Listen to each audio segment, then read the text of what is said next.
Hello VRay users, Alex here, your VRay guide, and today I want to show you how to set up your exterior scenes in a linear way. In that way, your computer, your 3ds Max program, and your printer will be able to represent the same colors.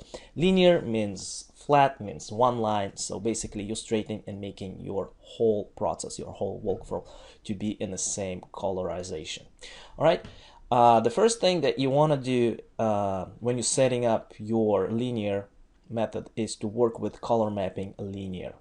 All right, we're gonna open my rendering, and as you see here, for the color mapping, we're gonna choose a linear multiply, and everything will be by default 1 1 1.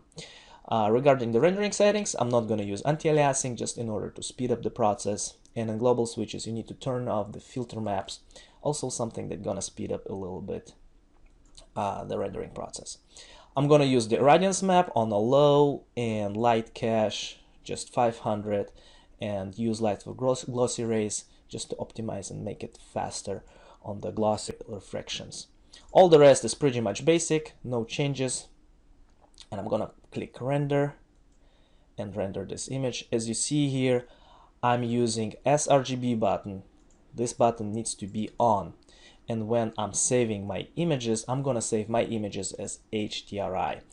If you're gonna use that method and save PNG files, you're probably gonna get weird results, and your images will not be represented in the proper way. So you might get different gamma issues. So make sure you save HDRI images in your rendering settings, and you use sRGB button here turned on in order to see the proper colors in your VRay frame buffer. All right, let's open our Photoshop and open that image that we just rendered right here, 1 HDRI. So as you see here, the images is pretty much the same as our image in a frame buffer. All right, I'm saving just to show you that I'm going to save all my images in that method. I'm going to use HDR in order to have, I'm going to select here, in order to have proper representation of those colors in Photoshop. Now the power of HDRI is that it's high dynamic range image. It's pretty big, so you have better control by changing your exposure or setting your offset. So basically you can bring all the colors back, and if you have overexposed or underexposed images areas, it will be much easier to fix them. All right, in addition to this, I'm going to share with you another 5 different setups, which is right here, that will help you to set up faster your exterior scenes. All right, so I hope you enjoy those, guys. Generally speaking, this scene was set up just by using VRay physical camera, and all physical cameras here being adjusted to the VRay physical sky. Let me just select the camera here and show you what I'm talking about.